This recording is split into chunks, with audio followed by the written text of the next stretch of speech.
Next one, another international news. Russia is saying they are going to amend or change their nuclear doctrine. இப்போ இந்தியாவுக்கு nuclear doctor இருக்குன்னா தெரியுமா? No first use policy அப்படின்றது இந்தியாவுடைய nuclear doctor. இதுவே ஒரு 2 years முன்னாடி இந்தியாவுடைய defence minister mister Rajnath Singh இவர் என்ன சொல்லியிருந்தாருன்னா, if the situation is worst India might reconsider even this first use policy. எப்போ அப்படின்னு சொல்லி பார்த்தீங்கன்னா, ஒரு எதிரி நாடு வந்து ஆட்டம் பாம்பை யூஸ் பண்ண போறாங்கன்னு எங்களுக்கு தெரிஞ்சிருச்சுன்னு சொன்னா கூட நாங்கள் எங்களோட ஆட்டம் பாம்பை யூஸ் பண்ண சான்சஸ் இருக்கு. ஸோ அவங்க யூஸ் பண்ணி இங்கெல்லாம் அழிஞ்சு போனதுக்கு அப்புறம் தான் நான் யூஸ் பண்ணணும் அப்படின்னு சொல்லலாம் அவசியம் இல்லை. நோ ஃபர்ஸ்ட் யூஸ் பாலிசி என்னது? Unless another country does not use nuclear weapon on me, I will not use nuclear weapon. This is called first use policy.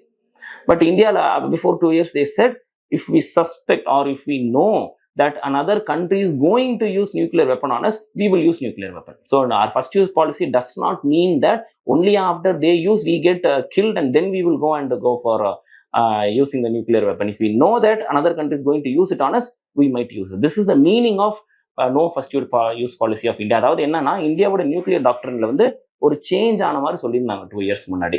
ஆனா இப்ப ரஷ்யா என்ன பண்றாங்கன்னா, அதே மாதிரி அவங்களோட நியூக்ளியர் டாக்டர்ல கம்ப்ளீட்டா ஒரு பெரிய சேஞ்சே கொண்டுட்டு வராங்க. We'll see what it is.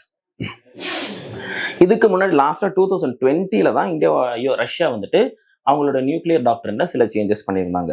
Now they see, now Moscow, அதாவது ரஷ்யா எப்படி பார்க்கறாங்கன்னா, nuclear weapons as a means of deterring its enemies and sets out the scenarios under which it would consider using them. Simply nuclear weapons எப்போ use பண்றோம் அப்படின்னு சொல்றது அவங்களோட doctor, nothing else. Okay, now Russia says any aggression against Russia by a non-nuclear state that is carried out with the participation or support of a nuclear state will be considered a joint attack. இதுக்கு முன்னாடி எப்படி already nuclear weapon வச்சிருக்கிற ஒரு country எங்களை attack பண்ணிச்சுன்னு சொன்னா, எங்களுக்கு சந்தேகம் வச்சிருந்தா நாங்கள் அட்டாக் பண்ணிடுவோம், நியூக்ளியர் வெப்பன் யூஸ் பண்ணுவோம் சைனா ரஷ்யா சொல்லியிருந்தாங்க. இப்போ ரஷ்யா என்ன சொல்றாங்கன்னா, ஒரு நான் நியூக்ளியர் ஸ்டேட்டா இருக்கணும், அவங்களுக்கு நியூக்ளியர் வெப்பன் இல்லாமல் இருக்கட்டும், ஆனா அவங்க எங்களை வந்து நார்மலான கன்வென்ஷனல் வெப்பன் வச்சு அட்டாக் பண்றாங்க. ஆனா அவங்களுக்கு சப்போர்ட் பண்றது, ஹெல்ப் பண்றது வந்துட்டு இன்னொரு கண்ட்ரி, அந்த கண்ட்ரி நியூக்ளியர் வெப்பன் இருக்குன்னு சொன்னா நாங்க அதை எப்படி கன்சிடர் பண்ணிப்போம்? இனிமேல் ஜாயிண்ட் அட்டாக்னு கன்சிடர் பண்ணுவோம். எங்க மேல ஒரு நியூக்ளியர் ஸ்டேட் அட்டாக் பண்ணுது, ஸோ நாங்க நியூக்ளியர் வெப்பன் யூஸ் பண்ணலாம்னு சொல்லி எடுத்து பண்றாங்க. So you can see how dangerous this could be. So they are simply talking about Ukraine is in war with Russia. Now we already know that US is helping them by supplying weapons and all. இன்னைக்கு கூட பாத்தீங்கன்னா கொஞ்ச நேரத்துல அதை பத்தி ஒரு news வரப்போது, ஒரு மிசைல் பத்தி பார்க்க போறோம் நம்ம. Now the Russia is meaning like Ukraine might be a non-nuclear state, but US is helping them in the war. But US is a nuclear state, so we will consider this as a joint attack. So we might use nuclear weapon. So nuclear weapon நாங்க எப்போ வேணாலும் use பண்ண போறோம்ன்றது Russia வந்து threaten பண்ண ஆரம்பிச்சிருக்காங்கன்னு இங்க நம்ம பார்க்க முடியுது. Okay. And one more scenario here is Russia will consider a nuclear response, including if it had reliable information about the launch of a massive cross-border air attack on Russia. And see here, using planes, missiles and drones.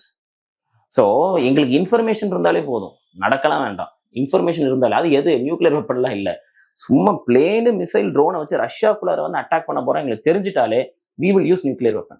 Simply Russia has been for a very long time threatening the world saying that we will use nuclear weapon. இப்போ கிட்டத்தட்ட இந்த டாக்டரின் change என்ன சொல்லுதுன்னா, நாங்கள் சும்மா nuclear weapon use பண்ணுவோம்ப்பா, எதுக்கு வேணாலும் யூஸ் பண்ணி போன்ற மாதிரி இருக்கு கிட்டத்தட்ட. ஏன்னா எல்லாமே வந்து பார்த்தீங்கன்னா ஒரு மாதிரி ஹைப்போதெட்டிக்கலான சிச்சுவேஷன்ல கூட நாங்கள் யூஸ் பண்ணுவோம்னு சொல்றாங்க.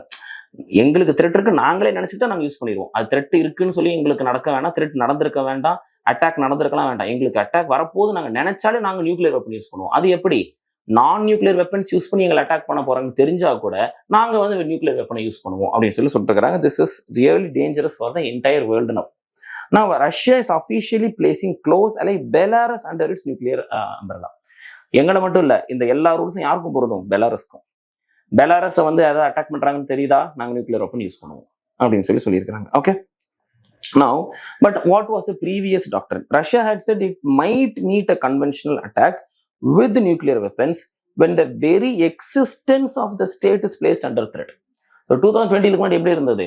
நான் கன்வென்ஷனல் அட்டாக் அவங்க பண்ணாலும் ரஷ்யாவே அழிக்கக்கூடிய மாதிரி ஒரு அட்டாக் நடக்குதுன்னு தெரிஞ்சா நாங்கள் அழிஞ்சு போனதுக்கு அப்புறம் வந்து நியூக்ளியர் வெப்பன் யூஸ் பண்ணா என்ன பண்ணாட்டியன்னா அது எங்களுக்கு அவசியமே இல்லை. எங்களை அழிக்க போறாங்கன்ற அளவுக்கு தெரிஞ்சுதான் நியூக்ளியர் வெப்பனை யூஸ் பண்ணிடுவோம். தோ nuclear weapon is not used on us, only conventional weapons are used, but if we know that there's a threat of existence for us, we will directly use nuclear weapon அப்படின்னு சொல்லி China இதுக்கு முன்னாடி Russia சொல்லியிருந்தாங்க. ஆனா இப்ப என்ன சொல்றாங்கன்னா, எங்க மேல அட்டாக் நடக்க போகுதுன்னு நாங்க நினைச்சாலே நாங்க அட்டாக் பண்ணுவோம். நான் நியூக்ளியர் ஸ்டேட்டா கூட இருக்கலாம், ஆனா அவங்களுக்கு ஹெல்ப் பண்றது ஒரு நியூக்ளியர் ஸ்டேட்டா தான், அதை நாங்க நியூக்ளியர் அட்டாக் நாங்களே எடுத்துப்போம். So it is like we will simply use nuclear weapon. That is how Russia is changing its nuclear doctrine. It is really going to be dangerous. We have to see that. Okay. Next article, a very famous article. For a very long time, this has been spoken about under trial prisoners. So, what are under trial prisoners? Who are they? இப்போ ஒருத்தர் மேல ஒரு case போடுறாங்க, அவர் வந்து ஒரு குற்றம் செஞ்சதா சொல்லி he is being said, அவர் வந்து இன்னும் என்ன ஆகல, கன்விக்ட் ஆகல. கோர்ட் வந்து அவர் தப்பு செஞ்சாருன்னு சொல்லி ப்ரூஃப் எல்லாம் வச்சு, எவிடன்ஸ் எல்லாம் வச்சு, இன்னும் ப்ரூவ் எல்லாம் ஆகல, எதுவுமே நடக்கல. ஜஸ்ட் வந்துட்டு he is been accused, he is not convicted, he has been accused. அப்ப அக்யூஸ் பண்ணினா என்ன ஆகணும், அவர் வந்து கோர்ட்டுக்கு போகணும், கோர்ட்ல கேஸ் நடக்கும். அப்ப கோர்ட்ல கேஸ் நடக்கும்போது என்ன பண்ணுவாங்கன்னா, if the court thinks or if the police think, they will ask the court, see this person might run out of the country or he might abscond, அவரை பிடிக்க முடியாம தப்பிச்சு போயிடலாம். ஸோ அதனால என்ன பண்ணணும், கேஸ் நடந்துட்டு இருக்கும் போது அவரை ஜெயிலில் வைக்கணும்னு சொல்லுவாங்க. So this is called keeping that person in custody. So custody can be of two types. One is police custody, another one is judicial custody. நம்ம இப்ப ஜெயிலுன்னு சொல்றோம் பார்த்திருக்கீங்களா, அதாவது பாளையங்கோட்டை ஜெயில், புழல் ஜெயில் அப்படிலாம் சொல்றோம், அதெல்லாம் என்னன்னு பாத்தீங்கன்னா judicial custody. So what is police custody then? Police ஸ்டேஷன்ல வச்சிருப்பாங்கல்ல, போலீஸ் ஸ்டேஷன்ல வச்சு அடிச்சுட்டாங்க, அவங்கள வந்து ஃபோர்ஸ் பண்ணி வாக்குமூலம் வாங்கினாங்க அப்படிலாம் சொல்றாங்க, அதெல்லாம் வந்து பாத்தீங்கன்னா police custody. So when a person is first accused of a crime, he will be kept in the police custody for enquiry. Sir விசாரிக்கிறதுக்காக வச்சிருக்கோம், விசாரணைக்காக உள்ளார வச்சிருக்கோம் அப்படிலாம் சொல்றாங்களே, ரிமாண்ட் பண்றோம், 18 நாள் ரிமாண்ட் கொடுக்குறோம் அப்பெல்லாம் நம்ம கேட்கறோம் இல்லைங்களா, இதெல்லாம் police custody. And if the time goes beyond that, ஒரு பர்டிகுலர் நம்பர் ஆஃப் டேஸ் தாண்டுதுன்னு சொல்லும் போது, கேஸ் நடந்துட்டு இருக்குன்னு சொல்லும் போது என்ன பண்ணிடுவாங்க, ஸோ இதுக்கப்புறம் போலீஸ் ஸ்டேஷன் வைக்கக்கூடாது, டைரக்டா ஜெயிலில் வைக்கணும்னு சொல்லிடுவாங்க. That is judicial custody. ஆனா இது எல்லாமே எதுல சேரும், under trial. What is the meaning of under trial? The person has not been convicted. அவருக்கு வந்து அவர் மேல தப்பு பண்ணாருன்னு சொல்லி ப்ரூவெல்லாம் ஆகல, தப்பு பண்ணாருன்னு சொல்லி ஒருவேளை ரிசல்ட் வெர்டிக்ட் வரலாம், இல்ல அவர் தப்பே பண்ண நிரபராதி அவரை ரிலீஸ் பண்றோன்னு கூட பின்னாடி வெர்டிக்ட் வரலாம், எப்படி வேணாலும் வரலாம். ஆனா இப்போதைக்கு அவர் வந்து ஜெயிலில் வச்சிருக்கோம். This is called under trial. ஆனா இந்த மாதிரி அண்டர் ட்ரையல் எவ்வளவு இருக்குன்னு சொல்லி இப்ப இந்த ஆர்டிகல்ல சொல்லியிருப்பாங்க, நீங்க பார்க்கலாம். 75% மேல ஒரு ஜெயில 100 பேர் இருக்காங்கன்னா அதுல 25 பேர் தான் தப்பு செஞ்சாங்கன்னு சொல்லி ப்ரூவ் ஆகி ஜெயில இருக்காங்க. 75 பேர் எப்படி இருக்காங்களா, கேஸ் நடந்துட்டு இருக்குது, அவங்க தப்பு செஞ்சிருக்கலாம், இல்ல ஒரு தப்புமே செய்யாம கூட இருக்கலாம், எப்படி வேணாலும் இருக்கலாம், ஆனா அவங்க ஜெயில இருக்கிறாங்க. ஸோ அப்ப இது வந்துட்டு this is against human nature, humanity அப்படின்னு சொல்லி ரொம்ப காலமா இது ஒரு பிரச்சனை போயிட்டு இருக்கு. ஸோ அதுக்கு தான் என்ன பண்ணாங்க, சுப்ரீம் கோர்ட்டோட வேர்டிக்லாம் இருக்குது, fail is not an option, fail is a right அப்படின்னு சொல்லியிருந்தாங்க. ஸோ பெயில் வந்து எக்ஸெப்ஷன் கிடையாது, ஜெயில வைக்கிறது தான் exception. Fail is not an exception, jail is exception, fail is a right அப்படின்னு சொல்லிட்டுலாம் கோர்ட்ல வேர்டிக்ட் எல்லாம் வந்திருந்திருக்கும். ஸோ இப்போ நம்மளுக்கு தெரியும் ஐபிசியை வந்து ரீப்ளேஸ் பண்ணிட்டாங்க அப்படி சொல்லி தெரியும், அதுக்கு பதில் பிஎன்எஸ்எஸ் கொண்டு வந்துட்டாங்க. இப்போ பிஎன்எஸ்எஸ்ல வந்துட்டு பெயில் கொடுக்கறதுக்கான ப்ராபபிலிட்டி அதிகப்படுத்தி இருக்கிறாங்க. ஸோ எப்படி அப்படின்னு சொல்லி பார்த்தீங்கன்னா, I'll just tell the summary first, then we'll get into the text. Earlier in IPC, how it was if a person is kept in jail as an under trial and the crime for which that person is accused, the maximum punishment that he can get, let us say for example, the maximum punishment for that crime can be 10 years சும்மா ஒரு பேச்சுக்கு வச்சுக்கலாம். And if that person has already been in prison for 50% of that time period, அதாவது ஒரு 5 வருஷத்துக்கு already ஜெயிலில் இருந்துட்டாருன்னு சொன்னா அவருக்கு எந்த கேள்வியும் கேட்காம எந்த விதமான டெபாசிட் எதுவும் தேவையில்ல, just give him bail. We already know what is bail. Bail is the case is still happening. Whenever the court calls for him, he has to go and submit himself in the court, but he need not be in the jail. He can be outside. அவர் வீட்டில் இருந்துக்கலாம், பிரச்சனை இல்லை. ஆனால் சில restrictions இருக்கும், like ஊரை விட்டு வெளியில போகக்கூடாது, கண்ட்ரியை விட்டு வெளியில போகக்கூடாது, அந்த மாதிரி சில ரெஸ்ட்ரிக்ஷன்ஸ் இருக்கும். மற்றபடி he can be in his home, no problem. This is called bail. But now in BNSS they have made little bit easier. Here also it is the same thing. If the person has already been in jail for 50% of the maximum punishment that can be given to him, immediately bail should be given to him automatically. But one more extra point is here. If he is a first time offender, அப்பதான் first time அவர் மேல ஒரு case போட்டுரு, இதுக்கு முன்னாடி அவர் ரெகுலரா அடிக்கடி தப்பெல்லாம் பண்ணி பல கேஸ்லாம் அவர் மேல இல்ல, ஃபர்ஸ்ட் டைம் அவர் மேல ஒரு கிரைம் இருக்குன்னு சொன்னா, if he had served 1/3 of the period of that maximum punishment, he should be given bail. இப்போ 10 வருஷம் தண்டனை, இப்போ அவருக்கு அவர் மேல சுமத்தப்பட்டிருக்க குற்றத்துக்கு மேக்சிமம் தண்டனை 10 வருஷம் கொடுக்கலாம், அதுக்கு மேல கொடுக்க முடியாதுன்னு இருக்கு.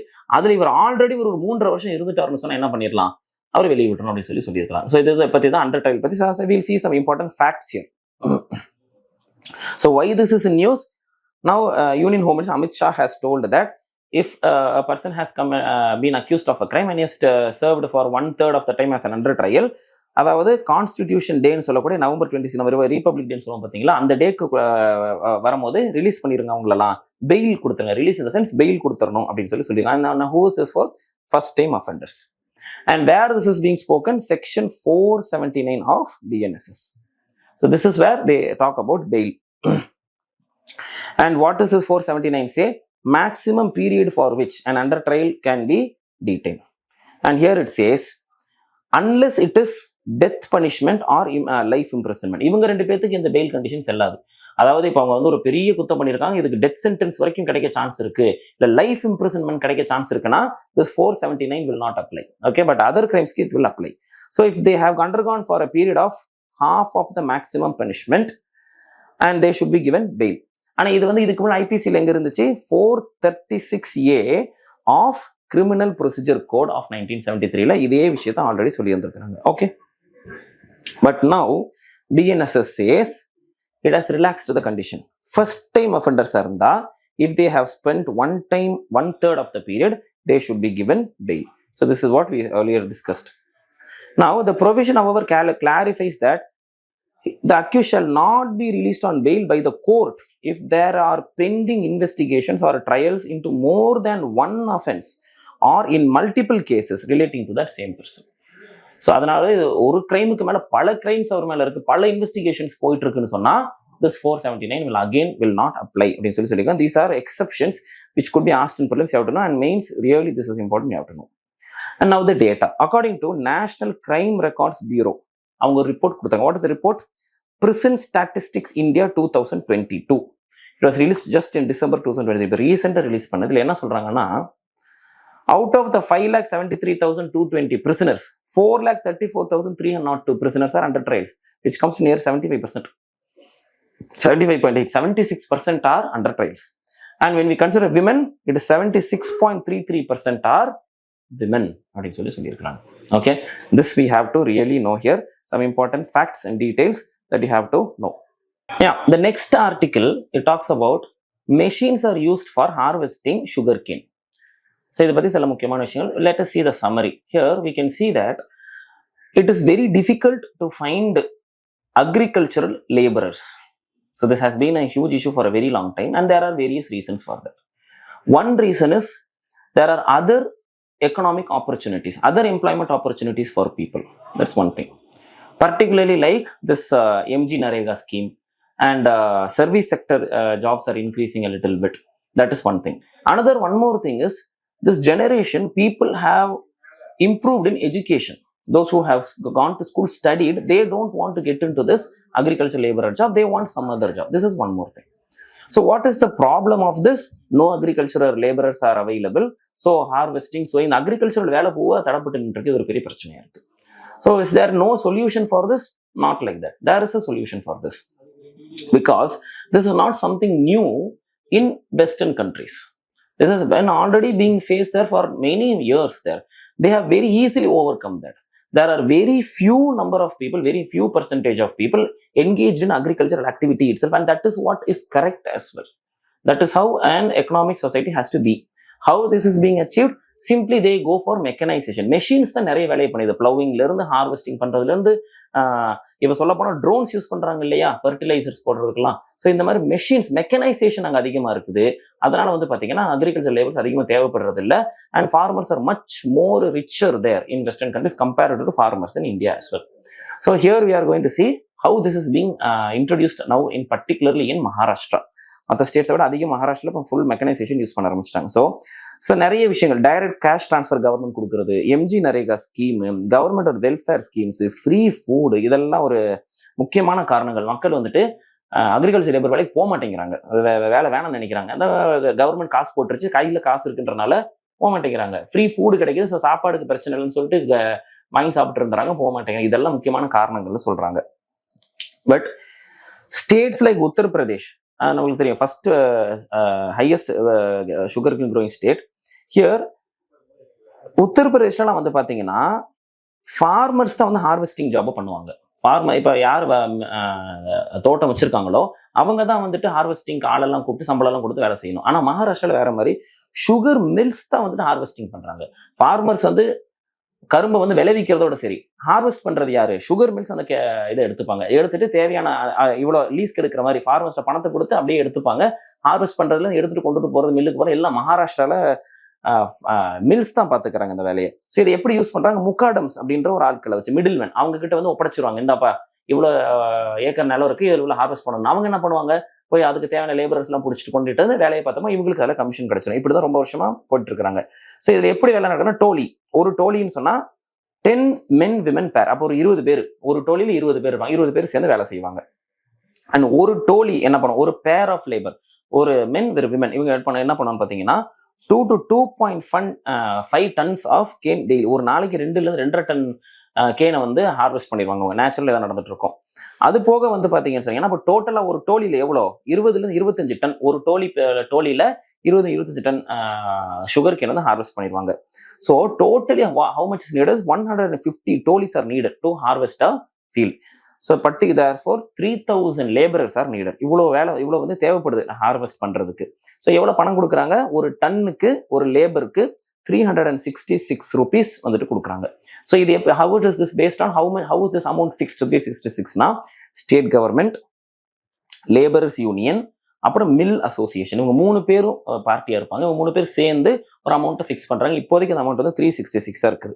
ஓகே, நான் one more another reason, basic education கிடைச்சவங்கலாம் இந்த லேபரர்ல ஹார்வெஸ்ட்லேயே அவ்வளோ போக மாட்டேங்கிறாங்க. நம்ம ஏற்கனவே பார்த்துருந்தோம். ஓகே, நவ் மகாராஷ்டிரால இந்தியாவில் ஃபர்ஸ்ட் டைம் 100% மெக்கனைசேஷன் ஹார்வெஸ்ட் பண்ணியிருக்கிறது மகாராஷ்டிராவில் உள்ள ஒரு மில்லு தான். இந்த சீசன்ல தான் ஃபர்ஸ்ட் டைம் பண்ணியிருக்கிறாங்க.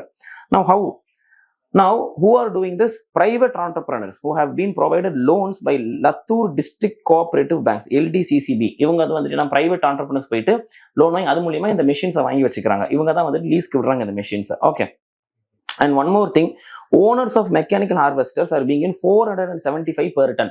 ஆனால் நம்ம என்ன சொல்லியிருந்தோம்? ஹியூமன் லேபரர்ஸ்க்கு வந்து 366 rupees கொடுக்காங்கன்னு பார்த்துருந்தோம். இப்போ மெஷின்ஸ்க்கு எவ்வளோ கொடுக்குறாங்க? ஒரு டன்னுக்கு 475 கொடுக்குறாங்க. அப்போ மேனுவல் ஹார்வெஸ்டிங்கோட அதிக பணம் கொடுக்குறாங்களான்னு கேட்டால் அப்படி இல்லை. அதை காம்பன்சேட் பண்ணுறதுக்கு சில ரீசன் இருக்குது.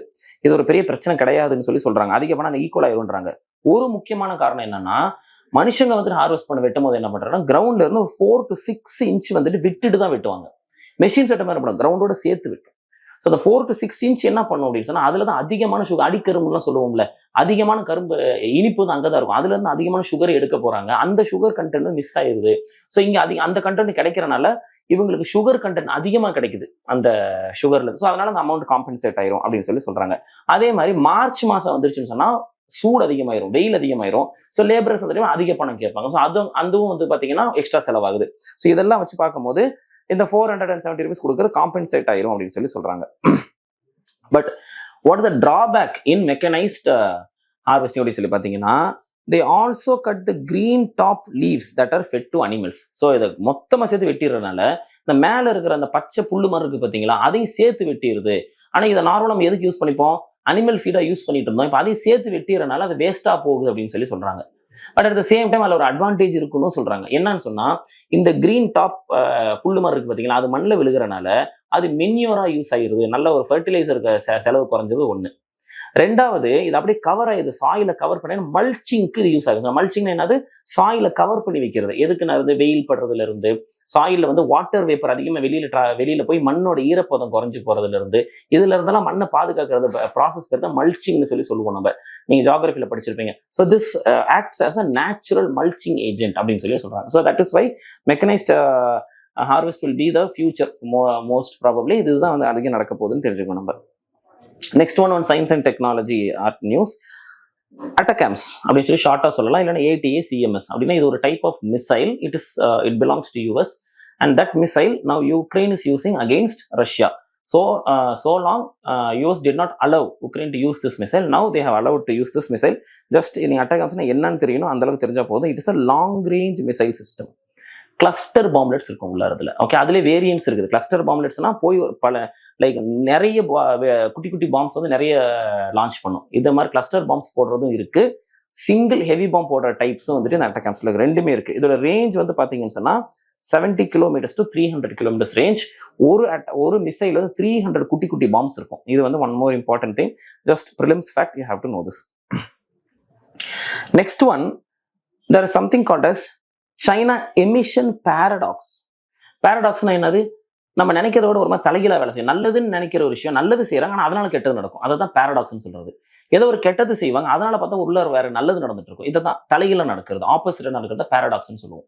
ஸோ ஏன் இதை பாரடாக்ஸ்னு சொல்றாங்கன்னா, சைனா வந்துட்டு எமிஷன்ஸை குறைச்சிச்சுன்னு சொன்னான், அதனால நல்லது நடக்கும், ஆனா சில கெடுதலும் நடக்கும்.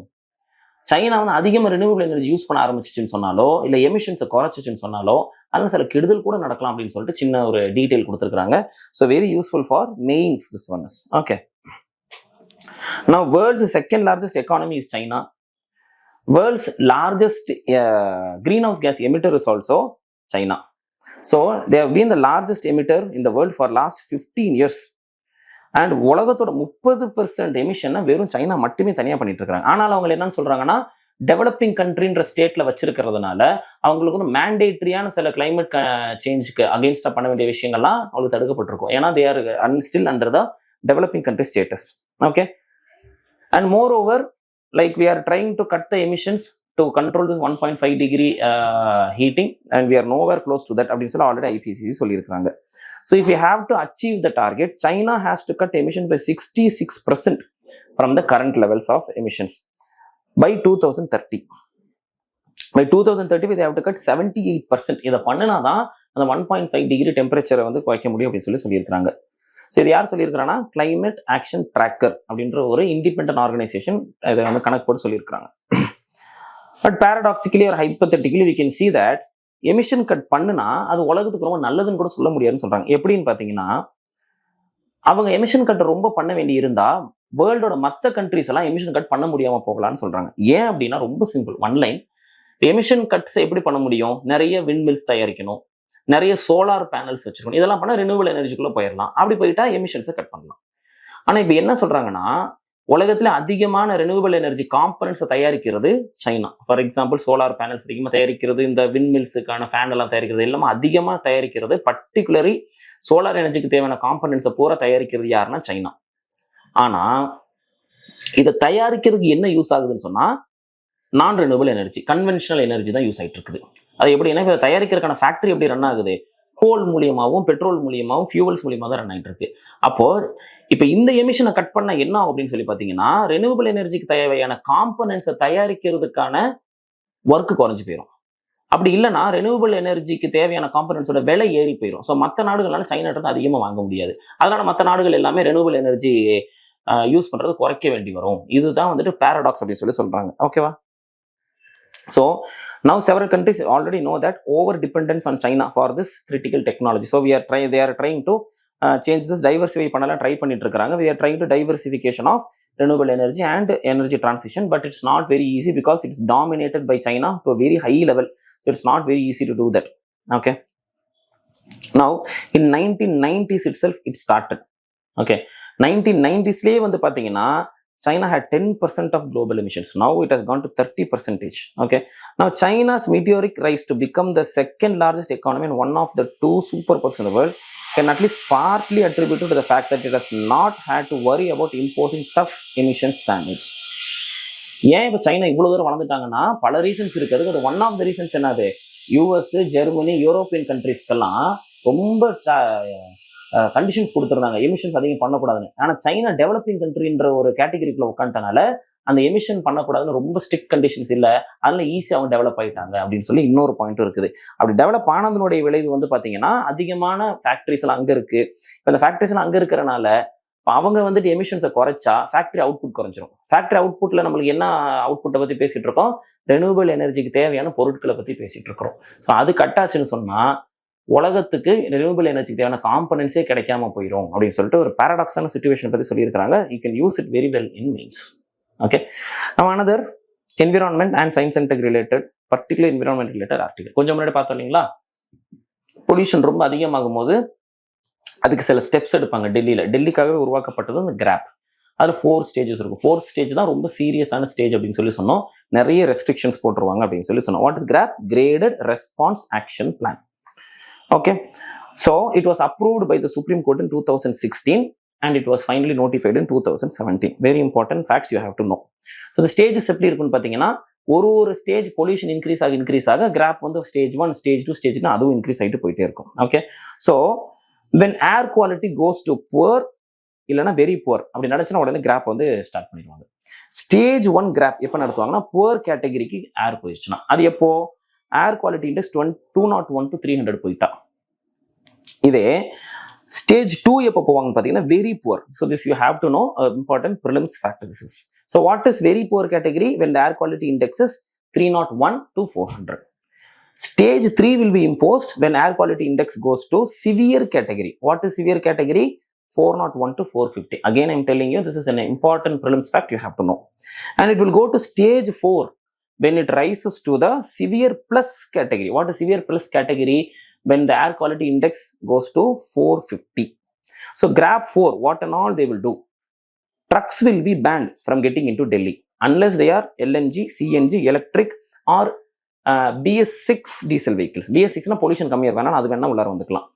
Unless they are carrying very essential products, மற்றபடி ட்ரக்ஸ் வந்துட்டு பேன் பண்ணிடுவாங்க. உள்ளார வரக்கூடிய ட்ரக்ஸ் எதுவாக இருக்கலாம்? உடனே அது எலக்ட்ரிக் ட்ரக்காக இருக்கணும், இல்லைன்னா எல்என்ஜி யூஸ் பண்ணணும், இல்லை சிஎன்ஜி யூஸ் பண்ணணும். அப்படி ஒருவேளை டீசல் ட்ரக்காக இருந்தால் அது BS6 ட்ரக்காக இருக்கணும். அதே மாதிரி light commercial vehicles which are registered outside Delhi ரெஜிஸ்டர்னா பரவாயில்ல, டெல்லிக்கு வெளியில ரெஜிஸ்டர் ஆயிருக்குன்னு சொன்னா உள்ளார வரக்கூடாது. ஆனா அதே மாதிரி எலக்ட்ரிக், சிஎன்ஜி, BS6 இருந்தா வந்துக்கலாம். கன்ஸ்ட்ரக்ஷன், டெமாலிஷன் எல்லாத்தையும் பேன் பண்ணிடுவாங்க. ஓகே, ஸ்டேஜ் 3லயே பேன் பண்ணிடுவாங்க. ஸ்டேஜ் 4ல ரொம்ப ஸ்ட்ராங்கா பேன் பண்ணிடுவாங்க. Okay, and one more thing, classrooms 6th to 9th அப்புறம் 11, அதாவது 10th 12th தவிர மித்த கிளாஸஸ்லாம் ஸ்கூலுக்கு வரக்கூடாது சொல்லி ஸ்கூலுக்கு லீவ் விட்டுருவாங்க. கம்பெனிஸ் அதே மாதிரி பார்த்தீங்கன்னா 50% எம்ப்ளாயிஸ் தான் வந்து வேலை செய்யலாம், மித்தவங்க ஒர்க் ஃப்ரம் ஹோம்ல வேலை செய்யணும் அப்படின்னு சொல்லிடுவாங்க. ஐடி கம்பெனிஸ் வேலை செய்யறவங்க மட்டும்தான் இதில் சந்தோஷமா இருப்பாங்க, பிரச்சனையே இல்லாமல். Okay, and one more science and tech point, this is aphantasia. What is aphantasia? Aphantasia அப்படின்னா என்னன்னா, when I tell you something, இப்போ நான் சொன்னா இப்போ ட்ரக்ஸ் எல்லாம் உள்ளார வரக்கூடாது பேன் பண்ணி, அப்போ நம்ம கண்ணில் ஒரு கற்பனை, ஒரு ட்ரக் வர்ற மாதிரி அதை பேன் பண்ற மாதிரி, நம்ம ஒரு விஷயத்தை காதில் கேட்கும் போது இல்லை படிக்கும் போது கண்ணில் அந்த கற்பனை நம்மளுக்கு அப்படி வரும். இந்த கற்பனை பண்ண முடியாத நிலைமை யாருக்காவது இருக்குதுன்னு சொன்னா that condition is called as aphantasia. This one word is enough, no much details are there, you just know this, that is enough, not more than that. Okay, now we know something called as non-proliferation treaty, NPT. And இந்தியாவுக்கு இதுக்கும் நிறைய relations இருக்கு. NPT போட்டவங்க India அதை நாங்கள் sign பண்ண மாட்டோம்னு சொல்ல, இந்தியாவை பார்த்துட்டு சுற்றி இருக்க மற்ற நாடுகளும் சைன் பண்ண மாட்டேன்னு சொல்ல, இதனால வெஸ்டர்ன் கண்ட்ரிஸ் ரொம்ப கடுப்பாக, அதனால இந்தியா வந்து நியூக்ளியர் சப்ளையர் குரூப்ல சேர்க்க மாட்டோம், வாசனர் அக்ரிமெண்ட்ல சேர்க்க மாட்டோம், நியூக்ளியர் ஃபியூவல் எதுவுமே கொடுக்க மாட்டோம் அப்படின்னு சொல்லி எல்லாம் சொல்ல, இந்த மாதிரி நிறைய விஷயங்கள்லாம் நடந்துருந்துச்சு. ஓகே, ஸோ வாட் இஸ் நான் proliferation treaty? Nuclear weapons should not proliferate to other countries. மற்ற கண்ட்ரிஸ்க்கு போய் சேர்ந்துடக்கூடாது. ஸோ இப்போ எந்த கண்ட்ரிஸ் இருக்குதோ அவங்க மட்டும் வச்சுக்கிட்டோம், மித்தவங்களும் வச்சுக்க கூடாதுன்னு சொன்னது. So why India did not agree this? See, if you want to have a situation where there should not be nuclear weapons, no country should have nuclear weapons. It is unfair that only few countries, எந்தெந்த countries, UK, US, France, Russia, China, இந்த 5 countries மட்டும் nuclear weapons வச்சுக்கலாம், மித்த நாடுகள் யாருமே வச்சுக்க கூடாதுன்னு சொல்றது இட் இஸ் அன்ஃபேர். அப்ப நீங்க மட்டும் வச்சு எங்களை பயன்படுத்திக்கிட்டே இருப்பீங்க, இப்ப பார்த்தா நாங்க பயந்துகிட்டே இருக்கணுமா? அதெல்லாம் ஒத்துக்க முடியாது. நியூக்ளியர் வெப்பன்ஸ் இருக்கக்கூடாதுன்னா யாருக்கும் இருக்கக்கூடாது, இருக்கணும்னா மத்தவங்க வச்சுக்கிட்டோம் அப்படின்னு சொல்லி NPT வந்து இந்தியா சைன் பண்ண மாட்டேன்னு சொல்லியிருந்தாங்க. இப்போ NPT மாதிரி புதுசா ஒரு ட்ரீட்டி போடலாம்னு சொல்லியிருக்காங்க, FFNPT. அதாவது என்னது? Fazil fuel NPT. Fazil fuels வந்துட்டு அதிகமாக இந்த மாதிரி எல்லா கண்ட்ரிஸ் யூஸ் பண்றதை வந்து தவிர்க்கணும், அதே நேரத்தில் ஆல்ரெடி யூஸ் பண்ணிட்டு இருக்கிறத கொஞ்சம் கொஞ்சமாக ஃபேஸ் அவுட் பண்ணணும் அப்படின்றது தான் FFNPT. இதை மட்டும் லைட்டாக ஞாபகம் வச்சுக்கோங்க, மற்றபடி வேற ஒன்றும் கிடையாது. இதை எங்க ப்ரொபோஸ் பண்ணியிருக்காங்கன்னா COP29 எங்க நடக்குது? பாக்கு, அசர்பைஜான்ல நடக்குது. ஸோ இந்த மாதிரி ஒரு NPT அப்படிங்கிறது முதல்ல எப்போ கொண்டு வந்தாங்க? 1968. அதாவது நியூக்ளியர் வெப்பன்ஸ்க்காக கொண்டு வந்தது 1968 கொண்டு வந்தாங்க. அதே மாதிரி this Fazil fuel NPT first time எப்போ கான்செப்சுவலைஸ், எப்போ ஒரு ஐடியா சொன்னாங்கன்னா 2016.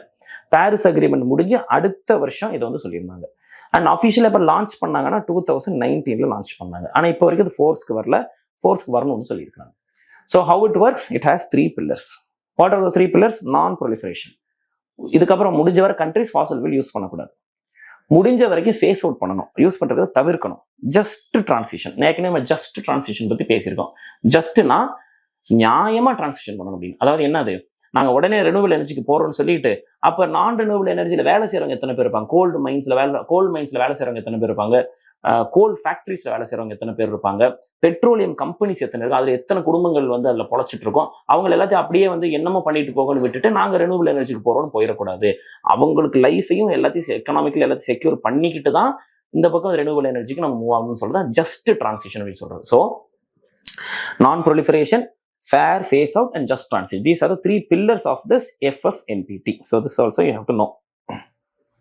So that's it for this week's articles.